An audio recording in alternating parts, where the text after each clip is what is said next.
आज मैं मेरे भाई को मार डालने वाली हूँ। आज उसकी जिंदगी का आखिरी दिन है।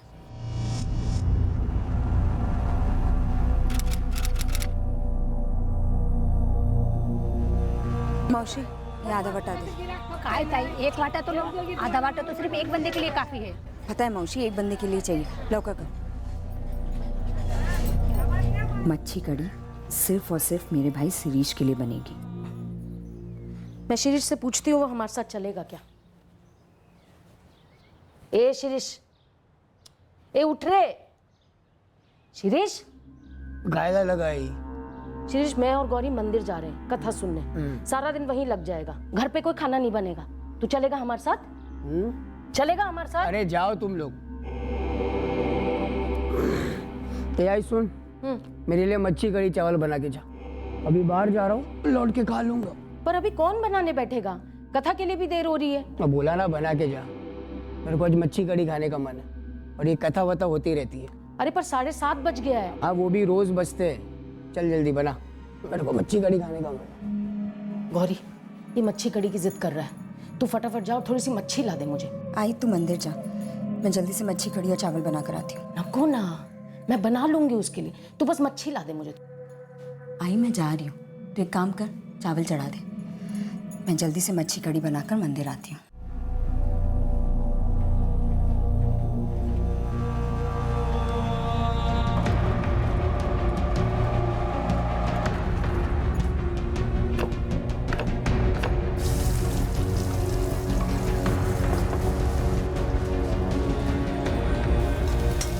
मस्त झणझणीत पाहिजे, लौट के खाऊंगा मैं।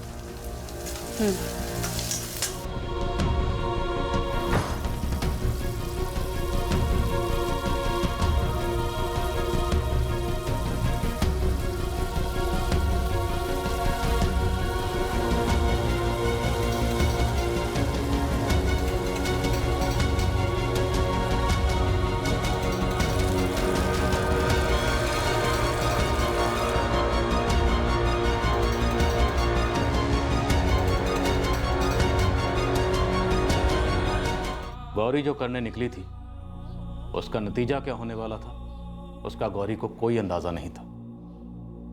उसे भनक तक नहीं थी कि जो हत्या वो करने चली थी वो कितनी भयंकर तबाही मचाने जा रही थी।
धर्मात्माओं के गृह में लक्ष्मी रूप से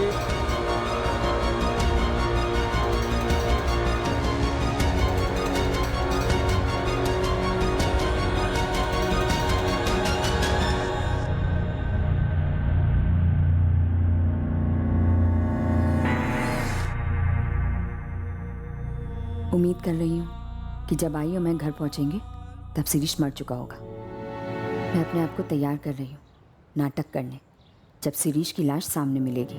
मैं सोच ही रही थी कि तू मेरे साथ चले, और अच्छा हो ना तू चली गई मेरे साथ। अगर कोई सवाल पूछे गए मुझसे तो मैं उनके जवाबों को तैयार कर रही हूँ। उनके साथ है नहीं कोई।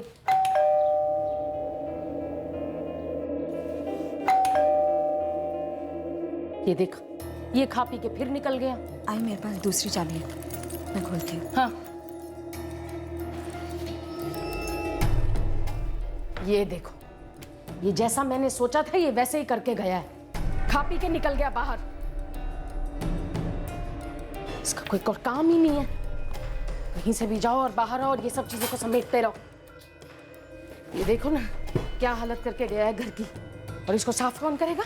इसको साफ तू और मैं करेंगे, और थोड़ा ना कोई हमारा काम है। ये देख गंद फैला के गया है। अरे वाह, इसलिए बनवाया था ये सब। मैं तो यही करती रही और यही करती रहूंगी जिंदगी भर, बस यही सब कर।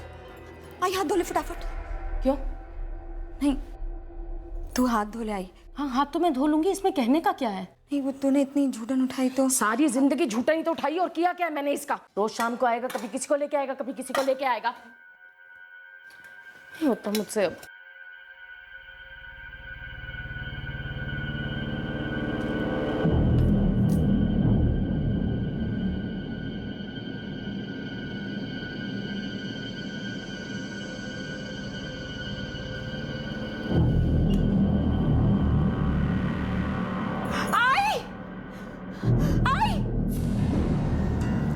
क्या हुआ गौरी? शिरीष,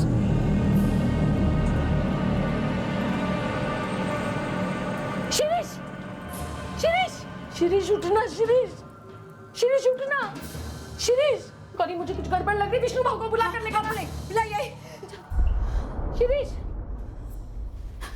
शिरीष, ए शिरीष, शिरीष आंखें खोल रहे। ये हिल क्यों नहीं रहा विष्णु भाव? गौरी जरा देखना तो उसकी सांस चल रही है कि नहीं। लग तो रहा है विष्णु भाव। तू गाड़ी भगा, सिग्नल विग्नल मत देखना, बिंदास गाड़ी भगा। बेटा आंखें। सांस नहीं चल रही है, मुझे पता है। शिरीष मर गया है। शिरीष, शिरीष, शिरीष।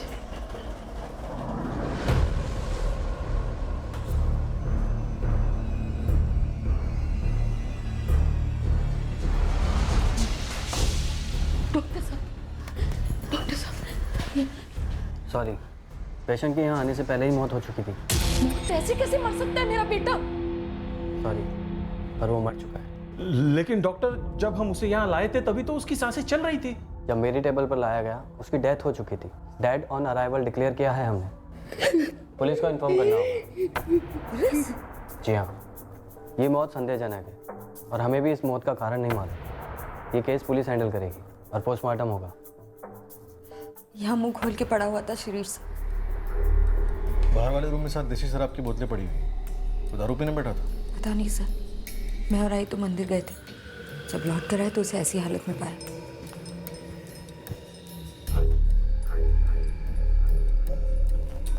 गौरी, तुम्हारा भाई अकेले तो 7 बोतलें नहीं पी सकता। किसके साथ बैठा था? मुझे नहीं पता सर। मच्छी कड़ी चावल खाना था उसे, हमने बना दिया। मुझे नहीं पता वो किसको घर पे लेकर आया। आप जानती होंगी उसके दोस्तों को जिसके साथ बैठ के वो पीता था? 3-4 दोस्त हैं उसके। एक वो निखिल पवार है, मिहिर, एक जुनैद है, और वो परेरा का बेटा जोसेफ। हमें इनसे बात करनी होगी। आपके पास नंबर्स हैं इनके? देखिए, पोस्टमार्टम की रिपोर्ट से हमें मौत का कारण पता चल जाएगा, लेकिन उसके पहले इनसे बात करनी होगी। मेरे पास किसी का नंबर नहीं है, पर ये चारों हमारी विट्ठलवाड़ी में ही रहते हैं। देसी दारू है सर। आसपास के देसी दारू के ठेकों से पता करना पड़ेगा ये दारू इन्होंने कहाँ से ली थी। ठीक है, सारी बोतलें उठाओ और लैब में भेज दो। आपके पास शिरीष के किसी दोस्त का नंबर है? नहीं सर, मुझे तो ये भी नहीं पता कि उनमें से कोई आया था या कोई और। मिहिर कामले, निखिल पवार, जोसेफ परेरा और जुनैद असलम, इन चारों को उठा ले विट्ठलवाड़ी से, जल्दी। मैडम, ये मामला एक ही मौत का नहीं है, और भी हैं। पिछले 1 घंटे में एग्जैक्टली शिरीष जैसे 3 और डेड ऑन अराइवल केस हुए हैं। Suspicious death.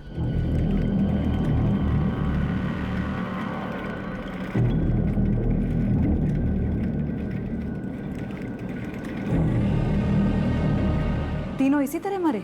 हाँ, ऐसा ही लग रहा है। तीनों डेड ऑन अराइवल हैं। निखिल पवार, जुनैद असलम और मिहिर कामले, ये तीनों शिरीष भागवे के दोस्त हैं और तीनों मर चुके हैं। हाँ सर, तीनों डेड ऑन अराइवल।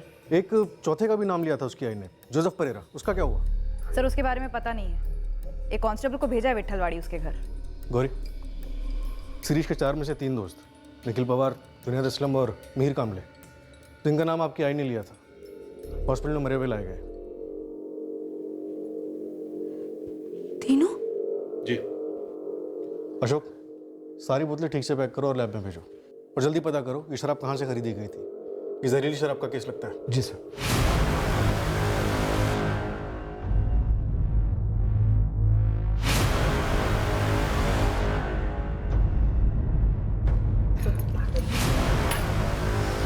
फिश का बास कमाल।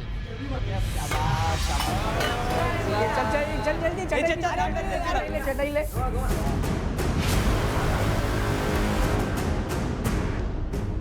ये ले पकड़।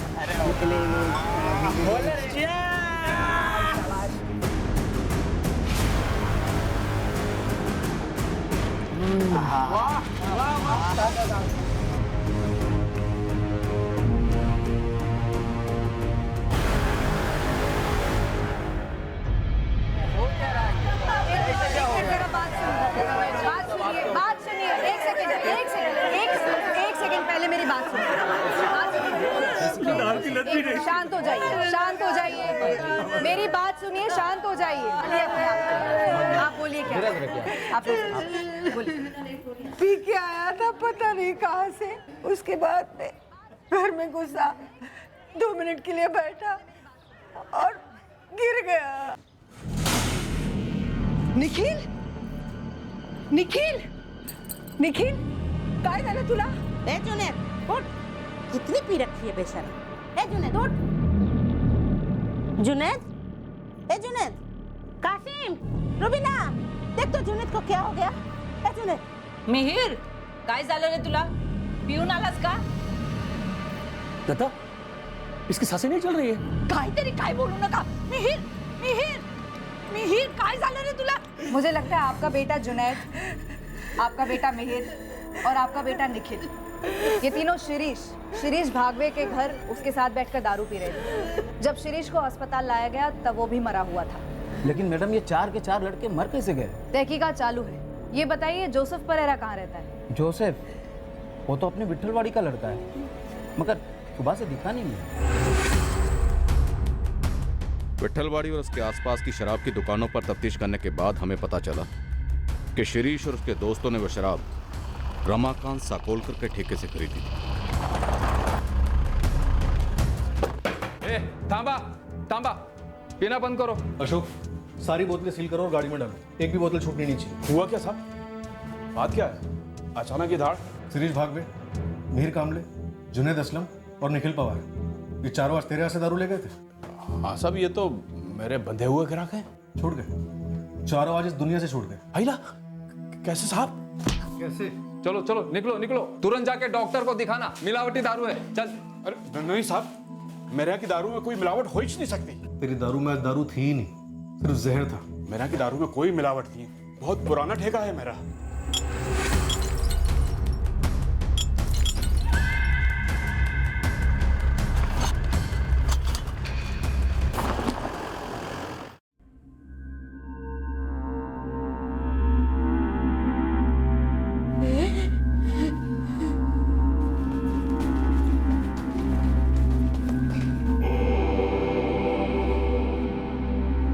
गौरी, ये सब कैसे? मुझे नहीं पता अनिल जी। मैंने न्यूज़ में सुना कि जहरीली शराब थी। पता नहीं, मुझे कुछ नहीं पता। वसई शहराच्या 12 लाख रहिवाशांना आज सकाळी जबरदस्त धक्का बसला आहे। त्यांना ही बातमी मिळाली आहे की 4 तरुण विषारी दारूचे शिकार झाले आहेत। पोलिसांनी देशी दारूच्या दुकानावर छापा मारून दुकान सील केलं आहे आणि दुकानाच्या मालकाला अटक करण्यात आली आहे। मृतकाचे नातेवाईक दुःखात कोसळलेले आहेत आणि संबंधित शहरात देशी दारूबंदीची मागणी होत आहे। ठार झालेले 4ही तरुण 25 वर्षाच्या खालती होते, त्यातला एक तरुण फक्त 19 वर्षाचा होता। मैंने इनके ब्लड सैंपल्स एनालिसिस के लिए भिजवा दिए हैं। पेट में अनडाइजेस्टेड फूड भी था, वो भी भेज दिए। इन चारों ने शिरीष भागवे के घर पर फिश करी और राइस खाए। शिरीष की माँ ने हमें बताया, और इनके ग्रुप का एक 5वां दोस्त भी है जो भी गायब है। जोसेफ परेरा। मुझे बताया गया है कि ये ग्रुप शराब के साथ में ड्रग्स भी लेता था। हमने ड्रग सप्लायर को हिरासत में लिया।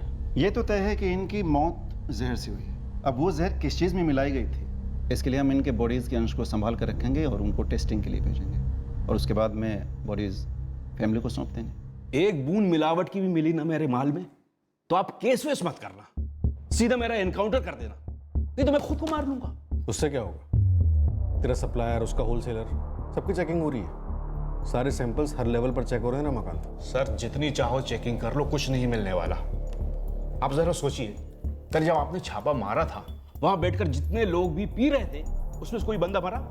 किसी को हल्की सी उल्टी तक नहीं आई। लेकिन 4 बंदे मरे और एक गायब है। उसे पूरे वसई और मुंबई के अस्पतालों में खोजा जा रहा है। मुझे तो यकीन नहीं होता कि शिरीष और उसके दोस्त मेरा माल पीकर मरे। अरे वो तो रोज के पड़े रहते थे मेरे ठेके पर। सर, ये चारों शिरीष, निखिल, मिहिर, जुनेद, चारों हिस्ट्री शीटर्स थे, और ये 5वां जोसेफ परेरा भी। चोरी के मामलों में कई दफ़ा अंदर हुए हैं सबके सब।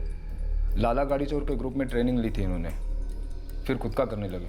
ये 5 ही हैं या कोई और भी इनके गैंग में? यही 5 थे सर। जोसेफ को ढूंढने गुरु खबरी को लगा दिया। किसी भी हॉस्पिटल से जोसेफ की कोई खबर नहीं? नहीं सर। और वो देसी ठेके का मालिक रमाकांत, उसने कुछ बताया? वही कैसेट बजा रहा है सर। सालों से ठेका चला रहा है दारू का, ऐसा कभी पहले हुआ ही नहीं। कह रहा है उसकी शराब में मिलावट हो ही नहीं सकती। वैसे उसकी ठेके की और उसके सप्लायर्स की सारी शराब की बोतलें FSL भेज दी गई हैं टेस्टिंग के लिए। सर जिसने भी रमाकांत के ठेके पर शराब पी, उनमें से एक भी बंदा बीमार नहीं है। ये चारों जब कल दोपहर को शिरीष के घर पर दारू पी रहे थे, जोसेफ नहीं था वहाँ पे? वो पता नहीं है सर, अभी तक उसके बारे में कोई खबर मिली नहीं है हमें, और ये चारों तो है नहीं बताने के लिए। तो अगर जोसेफ को अभी तक कुछ नहीं हुआ तो कहीं ऐसा तो नहीं कि उसी ने इन चारों की शराब में जहर मिला दिया हो और उसके बाद फरार हो गया? शिरीष की माँ और बहन को बोला, उन्हीं से पूछते हैं कि क्या उसकी शिरीष के साथ कुछ अनबन थी। शिरीष की माँ अभी इस हालत में नहीं है कि कुछ ठीक ठीक बता सके। उसकी बहन से बात करने की कोशिश करते हैं।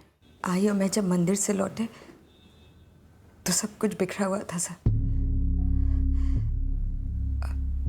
आई ने ही सारी प्लेट्स उठाई थी। अब वो 4 थी या शायद 5, याद नहीं। तुम्हारे भाई शिरीष का उसके दोस्तों में से किसी से झगड़ा था? कोई अनबन थी, स्पेशली वो जोसेफ से? नहीं मैडम, मुझे इसके बारे में कुछ नहीं पता।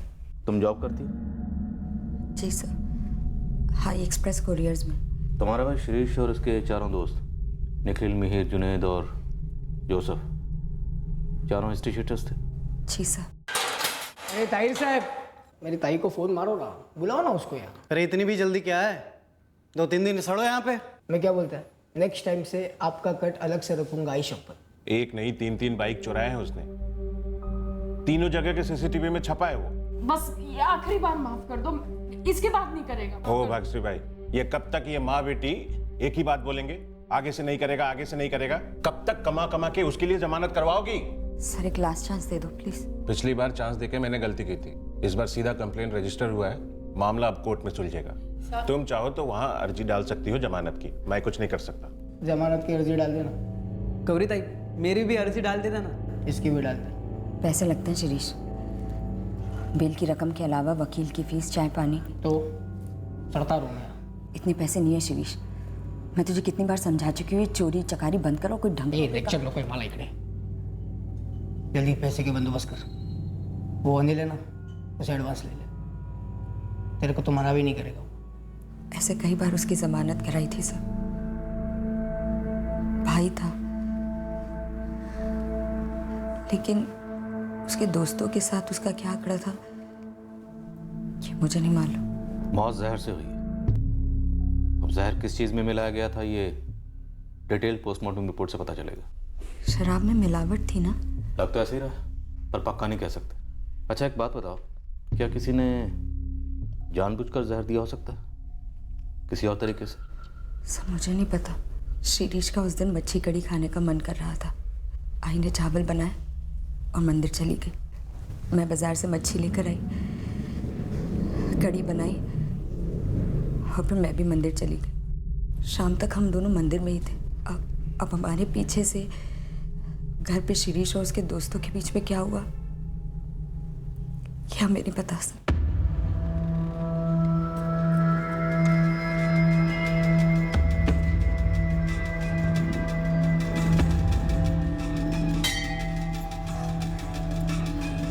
देवा प्लीज़ मुझे बचा लो। मैं सिर्फ शिरीष को मारना चाहती थी। मुझे नहीं पता था कि इतने लोग मरने वाले। बचा लो मुझे भगवान।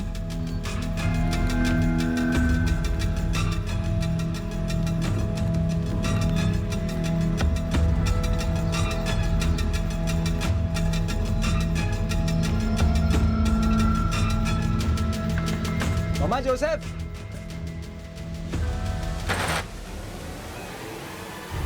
शिरीष, निखिल, जुनैद, मीर, चारों गए सर। सर कैसे?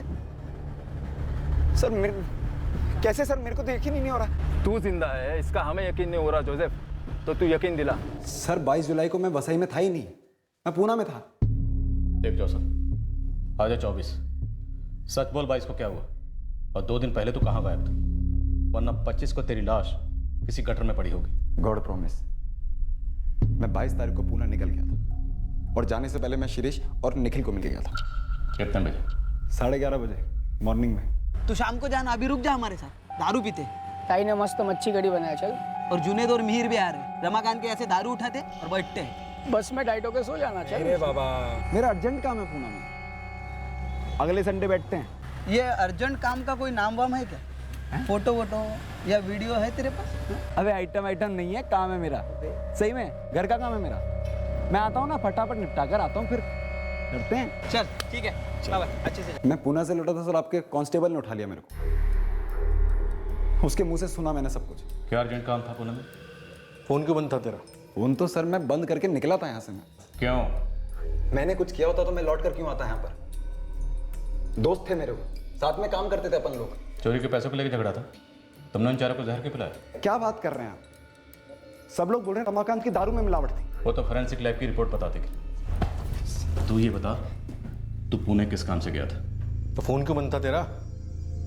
देख जोसेफ, अगर तुम चारों के साथ दारू पीने नहीं बैठा तो तुझे पक्का मालूम था कि वो लोग मरने वाले हैं। नहीं पता था सर, और मुझे पता होता तो सर मैं उन्हें क्यों मरने देता? मैं बचाना लेता उन लोगों को। सब लोग बोल रहे हैं रमाकांत की दारू में मिलावट थी, वहां प्रॉब्लम थी। मेरे को समझ में नहीं आ रहा है। तेरे को कैसे समझ में आएगा? क्योंकि तू पुणे गया ही नहीं। तूने उन चारों को मरवाया, खुद ना कुछ खाया ना पिया, सिर्फ उन चारों को पॉइजन खिलाया। सर मैं पूना गया था, मेरा पार्टनर है पूना में, एल्बर्ट, आप उससे पूछ लो। कौन एल्बर्ट? दोस्त है मेरा, पूना में रहता, उसी के साथ मेरा प्रोग्राम बना था। कैसा प्रोग्राम? एक ज्वेलरी शॉप है करवे रोड पर पूना में, तो उसी को लूटना था हम लोगों को। ये तेरा दोस्त अल्बर्ट अभी पुणे में? हाँ, वो उधर ही रहता, उधर ही होगा ही। एड्रेस और नंबर दे उसका। सर, एफएसएल से फोन आया है। सर ठेके की सारी शराब के सैंपल्स टेस्ट किए हैं, कहीं कोई पॉइजनिंग नहीं मिली। उसमें जहर के कोई ट्रेसेस नहीं? नहीं, बिल्कुल नहीं। और वो 7 बोतलें जो शिरीष भागवे के घर से मिली? उन्हें भी टेस्ट किया सर, लेकिन उनमें भी कहीं पॉइजनिंग के ट्रेसेस नहीं मिले। ऐसे कैसे अरुण? पोस्टमार्टम रिपोर्ट में साफ साफ पॉइजनिंग की बात मेंशन है। अग्रीड, हमने इन 7 बोतलों को 3 बार टेस्ट किया है, लेकिन कहीं भी पॉइजनिंग के कोई ट्रेसेस नहीं मिले। और सर वैसे भी ये ज़रूरी तो नहीं कि पॉइजनिंग सिर्फ शराब से हुई हो। सर इसका मतलब रमाकांत लिस्ट से आउट, उसकी शराब में कोई मिलावट नहीं है। ये चारों लड़के ड्रग्स भी लेते थे सर। लेकिन चारों लड़कों की ब्लड रिपोर्ट में ड्रग ओवरडोज मेंशन नहीं। पुणे में जोसेफ का पार्टनर अल्बर्ट अरेस्ट हुआ है सर। दोनों ने ज्वेलरी की शॉप वाकई में लूटी थी, ज्वेलरी भी बरामद हुई है। वैसे जोसेफ कुछ और भी बता रहा है सर। चारों को कोई मारना चाहता था? आप बोल रहे हैं ना कि पॉइजन दिया गया था? पॉइजन तो दिया गया है, पर ऐसा कौन कर सकता है? सर शिरीष की बहन है गौरी,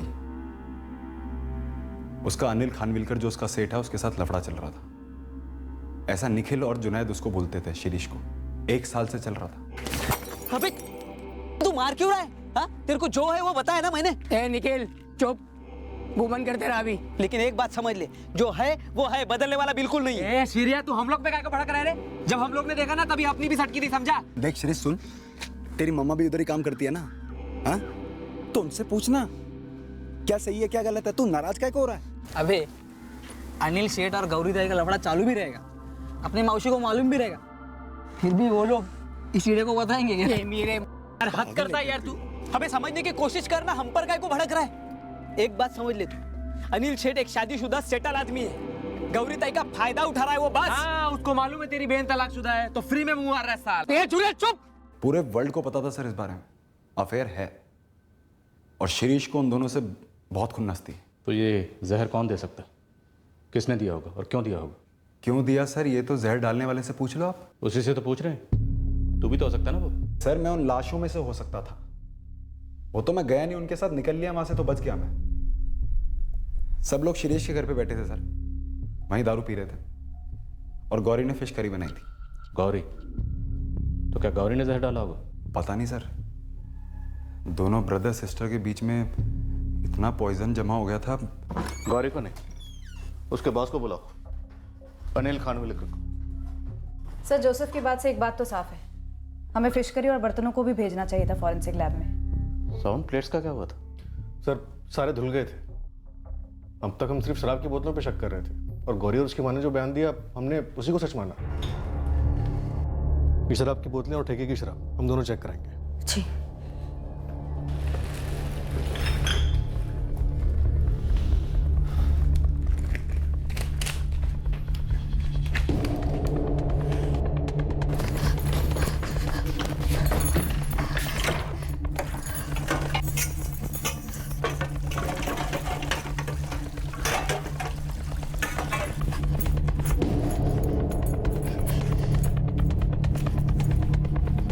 गुरु, गौरी भागवे की पूरी हिस्ट्री चाहिए मुझे, खास करके 22 जुलाई की।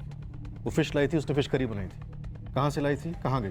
पर मालिक वो तो बहन थी ना उसकी। क्यों? बहन भाई को मार नहीं सकती? और चारों को? इतना बड़ा कांड। दारू में जहर नहीं था ये तो पक्का हुआ है, और उन चारों ने फिश करी गई थी उस घर में। हाँ, वैसे भी शिरीष माँ बेटी के लिए बहुत बड़ा सरदर्द तो था ही। ऊपर से सुना है शिरीष को गौरी और उसके बॉस अनिल के अफेयर को लेकर आपत्ति थी। अब सोच। पुलिस स्टेशन आना है? ओके जी, आता हूँ मैं। नहीं मैं नहीं बताऊँ।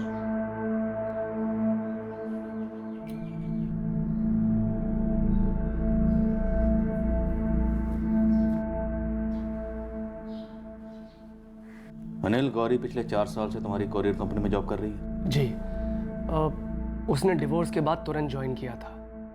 उसकी आई जो पिछले 12 साल से मेरे यहाँ जॉब कर रही थी वही उसे लेकर आई थी। हमें शक है कि गौरी ने अपने भाई शिरीष और उसके तीनों दोस्तों को जहर देकर मार डाला। क्या? गौरी ने? हो ही नहीं सकता सर, गौरी ऐसा क्यों करेगी? क्योंकि उसके भाई शिरीष को तुम्हारे और गौरी के अफेयर के बारे में पता चल गया था। झूठ है सर ये।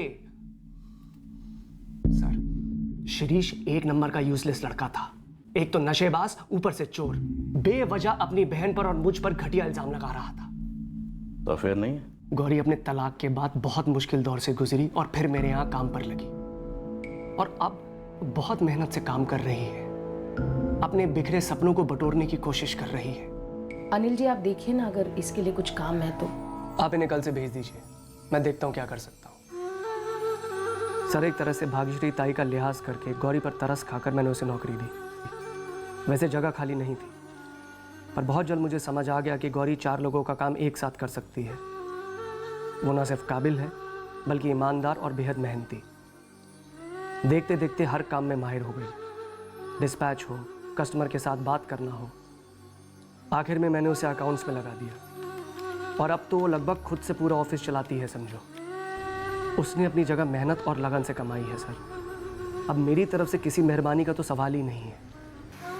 उल्टा आज वो मेरे ऑफिस में अकेली बहुत सारा काम संभालती है। उसके बिना ऑफिस में बहुत मुश्किल हो जाती है मुझे। सर, गौरी और मेरे बीच में कुछ नहीं है। हाँ, उसका बॉस और एक दोस्त होने के नाते मैं उसकी सिचुएशन को समझता हूँ, उसे इज्जत देता हूँ, उसका ख्याल रखता हूँ। सर मुझे बताइए, अगर मैं शाम को उसको घर ड्रॉप करने जाता हूँ तो उसका मतलब ये तो नहीं है कि हमारा अफेयर चल रहा है। सर, मैं शादीशुदा हूँ और मैं अपने परिवार से बहुत खुश हूँ, और गौरी के मन में भी ऐसी कोई फीलिंग नहीं है सर, पर शिरीष के मन में यह जहर था।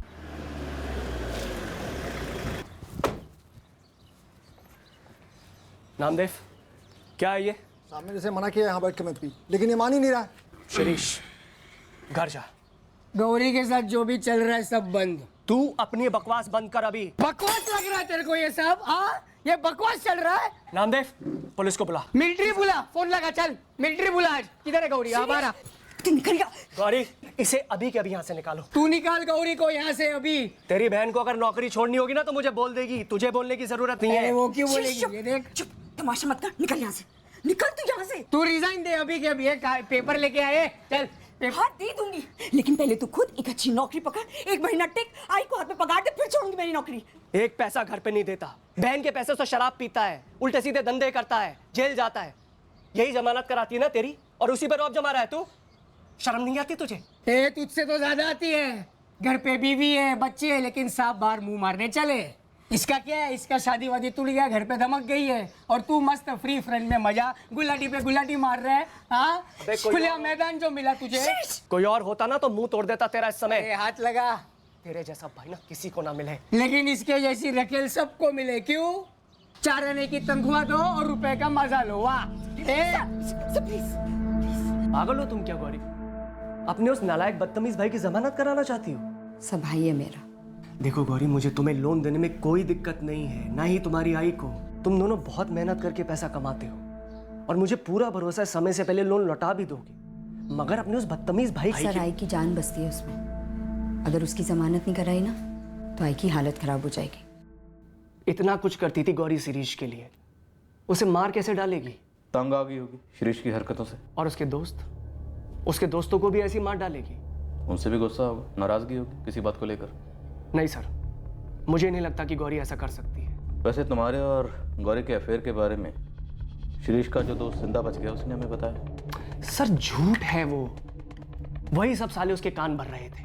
वही तो मैं कह रहा हूँ, गौरी को शिरीष के दोस्तों पर गुस्सा आया होगा, बहुत गुस्सा, इसलिए उसने सबको खत्म कर दिया। नहीं, इसमें जोसेफ का हाथ नहीं लगता सर। उसे पुणे पुलिस को हैंडओवर कर दिया है ज्वेलरी शॉप की चोरी के केस में। गौरी, जितना उसका बैकग्राउंड निकल के आया है सर, इतना तो क्लियर है कि उसने 1 नहीं 2 नहीं बल्कि कई बार अपने भाई की जमानत दी है। डिवोर्स ही थी, उस एंगल से कुछ निकला? 4 साल पहले क्लीन डिवोर्स हुआ था, ऐसा सुना है। एक्स पति ट्रेस नहीं हो पाया है। लेकिन सर, उसका इन चारों के मर्डर से क्या कनेक्शन हो सकता है? Yes doctor Maurya, detail postmortem report आ गई। इंस्पेक्टर, पॉइजन खाने में था। उन चारों के पेट से जो अनडाइजेस्टेड फूड मिला था उसमें पॉइजन के ट्रेसेस मिले। खाने में? इन चारों ने फिश करी और राइस खाए थे। डॉक्टर, क्या बता सकते हैं कि किस किस्म का पॉइजन इस्तेमाल हुआ? क्योंकि शिरीष के घर में जो बर्तन इस्तेमाल हुए थे वो हमारे पास नहीं है, वो धुल चुके हैं। पॉइजन।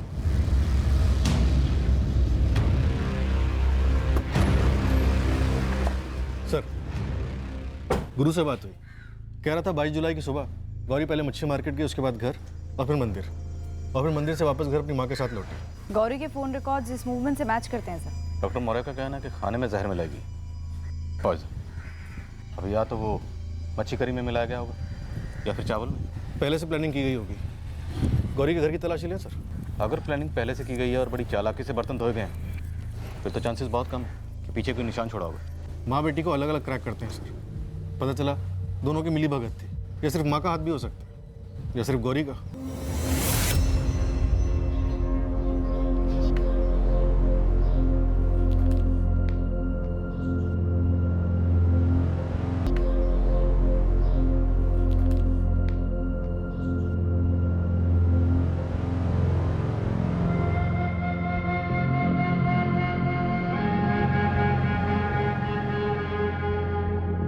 आई, पुलिस स्टेशन जाना है, पुलिस को कुछ बात करनी है।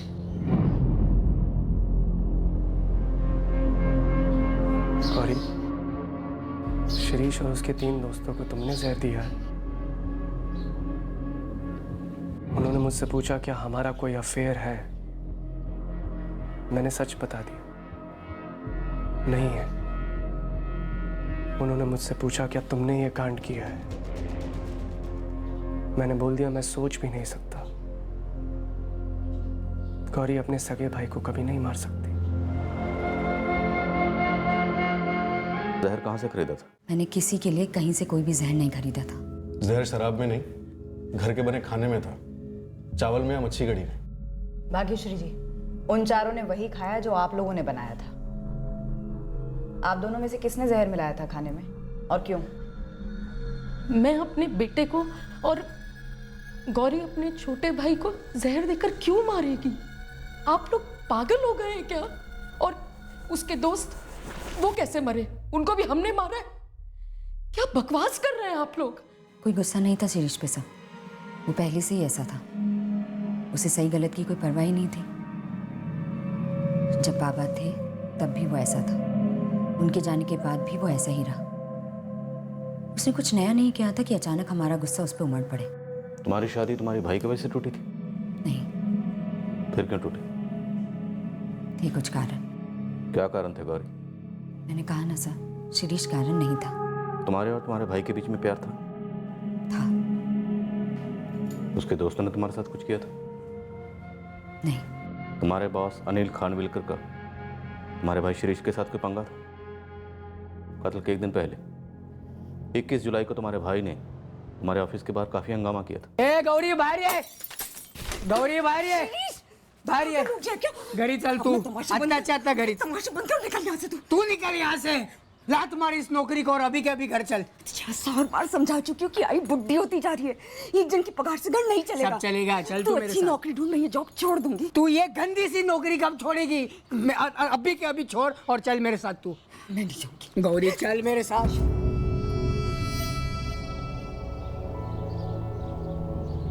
एक दिन पहले होना कोई बड़ी बात नहीं थी सर, ये तो आए दिन हुआ करता था। तुम अपने भाई की इन आए दिन की हरकतों से परेशान हो गए और फिर तुम्हारी बर्दाश्त करने की हद से बाहर हो गए। बर्दाश्त की ऐसी कोई लिमिट ही नहीं थी सर जो क्रॉस होती। ये तो रोज की परेशानी थी। गौरी तुम्हारी शादी में क्या परेशानी थी? तुम पिछले 4 साल से अपने भाई शिरीष को मारना चाह रही थी ना। जब से डिवोर्स के बाद तुम घर वापस आई थी, तुम्हारे भाई शिरीष को तुम्हारा इस तरह लौटना पसंद नहीं था। तुम दोनों के बीच में झगड़े होते थे, 4 साल से तनाव था। कोई तनाव नहीं था सर। मेरे डिवोर्स का मेरे भाई, मेरे आई या किसी से कोई लेना देना नहीं था सर। मैंने मेरे पति को छोड़ा क्योंकि उसने मुझसे झूठ कहा था। नरेंद्र, मैं थक गई हूँ, मैं थक गई हूँ नरेंद्र। शादी को 6 महीने हुए थे, हमारे बीच जिस्मानी संबंध ही नहीं बने थे। मुझे किसी तरह से टाल रहा था वो, मुझसे रहा नहीं गया। आखिर में उसने मुझे कारण बताया। मेरे पति नरेंद्र गायकवाड़ को औरतों में कोई दिलचस्पी नहीं थी सर, गे था। घर वाले पीछे पड़े हुए थे कि बच्चा क्यों नहीं हो रहा। क्या जवाब देती? ऐसी जिंदगी मुझे मंजूर नहीं थी सर, इसलिए मैंने डिवोर्स मांगा और उसने मना नहीं किया। शादी नहीं थी, धोखा था सर, गलती थी, इसलिए मैंने ये शादी तोड़ दी। और शिरीष के कत्ल का क्या कारण था? मुझे नहीं पता सर, जिसने कत्ल किया उससे जाके पूछिए। सारे सबूत धो दिए गए, हमें सिर्फ शराब की बोतलें मिली। तो जब घर लौटे तो सबसे पहले गौरी ने बर्तन धो दिए, है ना? इसमें कुछ नया नहीं था। शिरीष के जूठे बर्तन धोना, उसका सारा काम करना, ये तो रोज का काम था। और मैंने बर्तन उठाकर सिंक में रखे थे।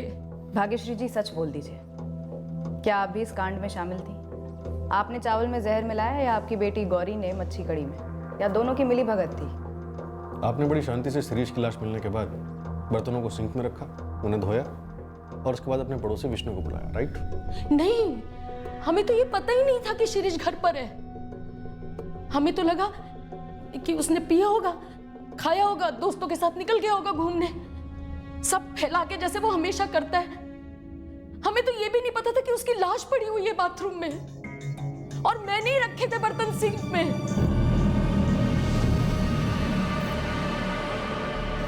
आई हाथ धो ले फटाफट। क्यों? नहीं, तू हाथ धो ले। आई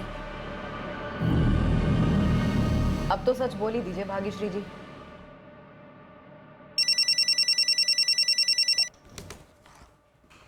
हाँ गुरु बोल।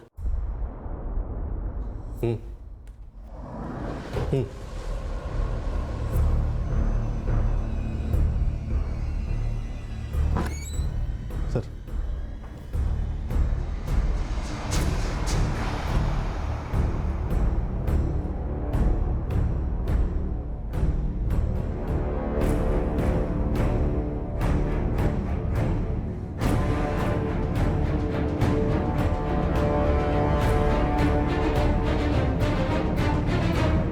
सॉरी गौरी, हमने तुम पर शक किया।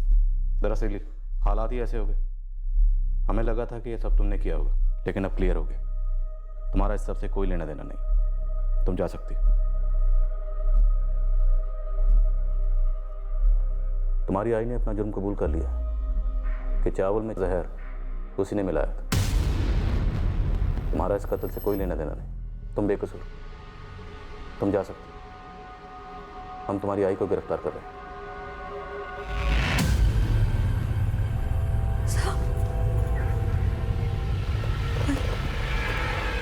आई ने जहर नहीं मिलाया साहब?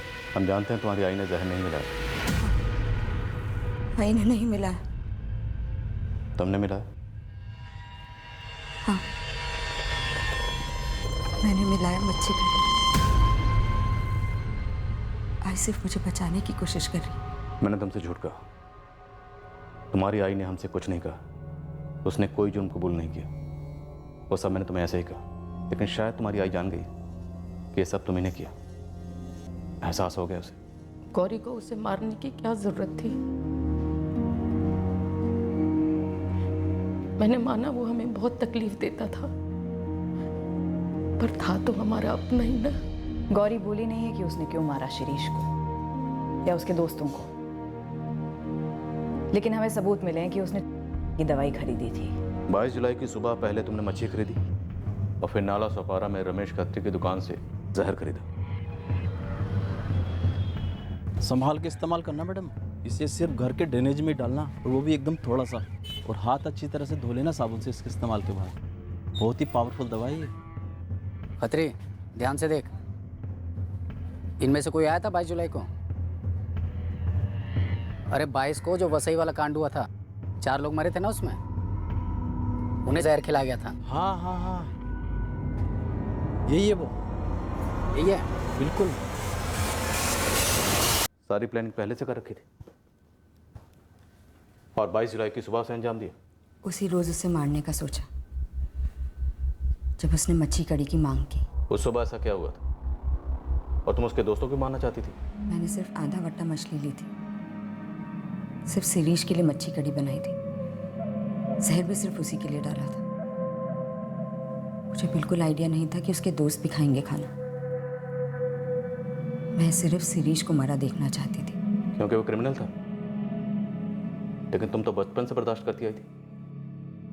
फिर उस सुबह ऐसा क्या हुआ था जो तुमने उसको मारने के लिए सोचा?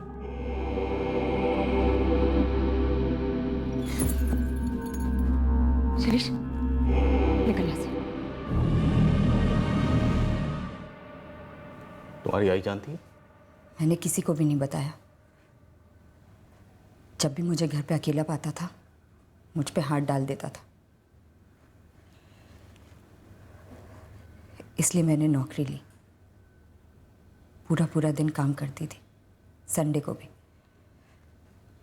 ताकि उसके साथ घर पे अकेले ना रहना पड़े। हर बार सोचती थी कि अगर आई को पता चलेगा तो उस पर क्या बीतेगी। शिरीष को अनिल के साथ या मेरे किसी और अफेयर से कोई प्रॉब्लम नहीं थी। वो मेरी जॉब इसलिए छुड़वाना चाहता था क्योंकि वो चाहता था कि मैं घर पर रहूं हमेशा।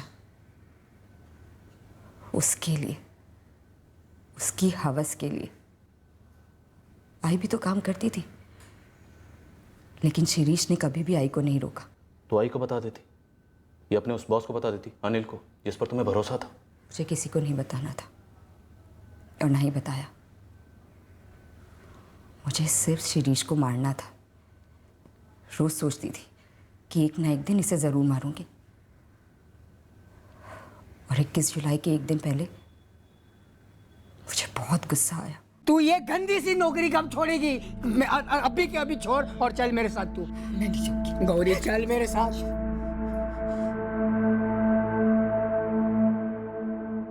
शहर खरीदने के बाद भी कई बार सोचा, नहीं देती। भाई है, भाई पे क्या बीतेगी। पर फिर सोचा, भाई है क्या? भाई, भाई क्या होता है और ये क्या है? बहुत दुख है मुझे सब कि ये तीनों भी मारे गए। मैंने सिर्फ शिरीष के लिए मच्छी कड़ी बनाई थी। मैं सिर्फ उसे मारना चाहती थी। पर तुमने ऐसे कैसे सोच लिया कि तुम बच जाओगे? बात दब जाती, तहकीकात नहीं होती। इतना सोचा ही नहीं था मैंने सर। मुझे लगा सबको लगेगा कि सुसाइड वुसाइड कर लिया होगा उसने, पर इतने लोग मारे जाएंगे ये मैंने कभी सपने में भी नहीं सोचा था।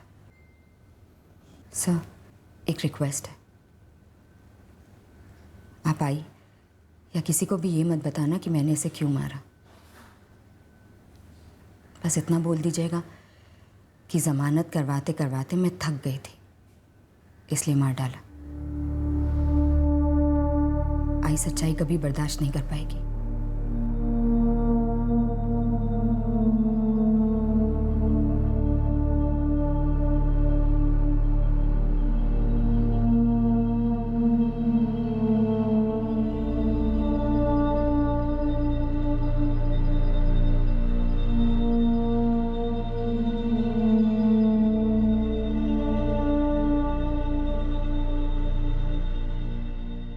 घर की चार दीवारों के बीच परिवार के किसी सदस्य के हाथों लैंगिक शोषण होना एक भयंकर हकीकत है। शर्म और खौफ पीड़ित को मायूस और हताश कर देते हैं और वो खामोशी से इस शोषण को सहते जाते हैं। पर इस खामोशी को तोड़ना है, चुप कतई नहीं रहना है। इस शोषण से होने वाली मानसिक और शारीरिक पीड़ा अक्सर पीड़ित को दबोचती है और उस पीड़ा से ऊपर उठकर हर मुमकिन कानूनी तरीके से राहत और इंसाफ दोनों पाने की पूरी कोशिश होनी चाहिए। गौरी ने कत्ल के जरिए अपनी पीड़ा ख़त्म करने की कोशिश में और एक पीड़ा मोल ले ली और इस केस में गौरी के उठाए गए कदम ने और 3 जिंदगियां और 3 परिवार बर्बाद कर दिए। जिल्लत और पीड़ा ख़त्म करनी चाहिए, जिंदगियां नहीं। फिर मिलेंगे एक और केस के साथ। क्राइम पेट्रोल सतर्क। जय हिंद।